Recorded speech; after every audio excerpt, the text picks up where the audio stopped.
Did you have tapes in the video cameras, or was it Oh that yeah, old? it was taped. Okay. It was not even digital yet. So Now I made you feel It low. sounds like you closing a trunk when you put it in there. yeah. Oh my gosh, yeah, there was one point where it broke. Oh my gosh. Yeah, that's actually a funny story.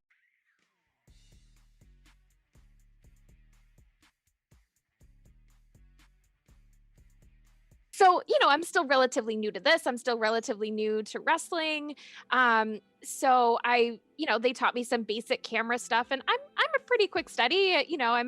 Uh, so I picked it up and I really liked it. I feel like I'm pretty creative. I started getting some funky shots, when they do the body slams, I'd like turn the camera and then turn it back. And I'd like zoom in when they would when they would take a bump, I'd like zoom in and then zoom out. And so I don't know. I thought I had my own things going on. I thought I was cool. You had some tricks, little tools of the trade. Mm-hmm. Yeah, and there was one point, talk about the tape going in and out. There was one point where the camera was acting up, and I was recording a specific match for this wrestling show, which I'll get to, and I needed to fix the tape. So I told the referee, I'm like, wait, stop the match. I need to fix the camera. And he's like, no. Like, there's a live audience, and I'm thinking like the most important thing is for me to get the whole match on this tape. Rest hold, stupid, rest hold. Which clearly it was not. Like, that was not the most important thing. Backyard wrestling. But that was like the perspective I was coming from. It was like, oh my gosh. So anyway, that was total aside of my ignorance at that point. Yeah, the backyard wrestling, they actually had me try to be a referee once. I am a terrible referee. Ref is a really tough skill, man. Like, it's harder than it looks. Amen. Much harder than it looks, yeah. It is so much harder than it looks. I was a terrible ref. I missed, they were pinned. I was just like, oh, right, yeah, I counted. A huge part of the match. And somebody's like this. Somebody's got their arm up off the mat, and you're like, 3. All right, there you go. I know. I didn't know what was supposed to happen. I guess let's do it. Yeah, so that's the thing, because a lot of refs are like former wrestlers too. Like, you gotta understand like that psyche of like, I think everybody in the vast majority of people in the business are at least like have done 1 or 2 matches at the very least, to where it's like, all right, I can kind of gather like what I'm supposed to communicate to you guys, and that's the whole thing.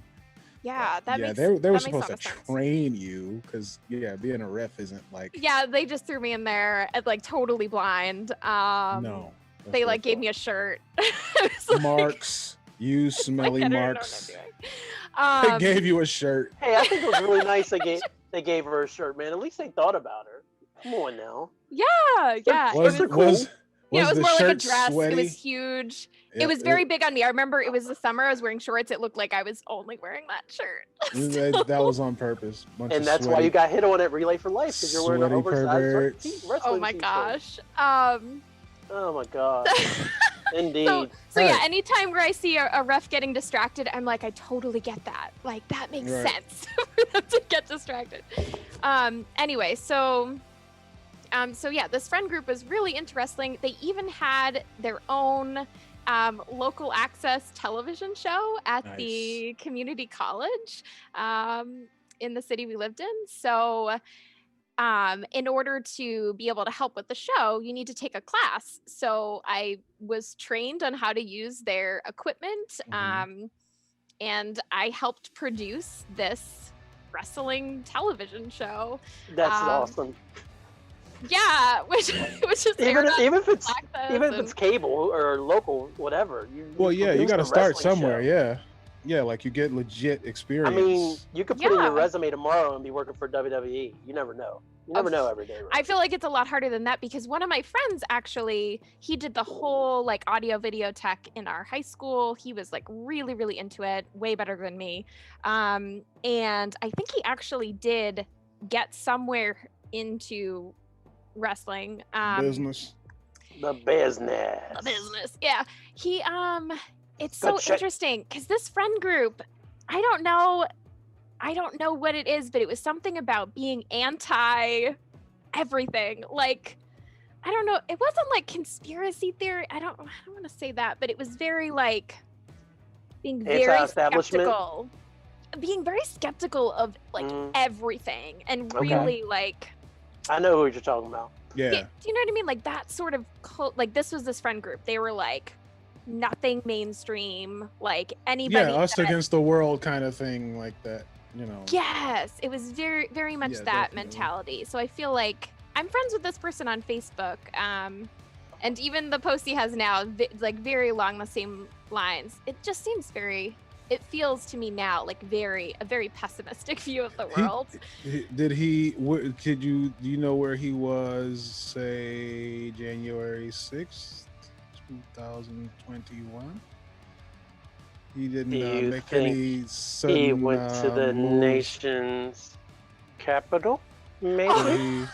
Did he have any weird any weird ideas about pizza or anything? You know, I actually don't know. I'm really. He's not like that. It's better that you don't know. Yeah, he's not like that open on Facebook. He has really vague, strange posts that sometimes I don't understand. Very like some posts about media being influenced, I guess was controlled. What I gathered. Yeah. Puppet strings. Yeah, and that he's done research on it, that it's actually a thing. And I don't know. I haven't done enough research on it. So you can find HYPHEN at HYPHEN on Twitter and the HYPHEN on Instagram. Follow Handsome Bane on Twitter and Instagram at ILA_POW. The Rasslecast Power Hour is a HYPHEN podcast group production. Smell your latest sweaty marks.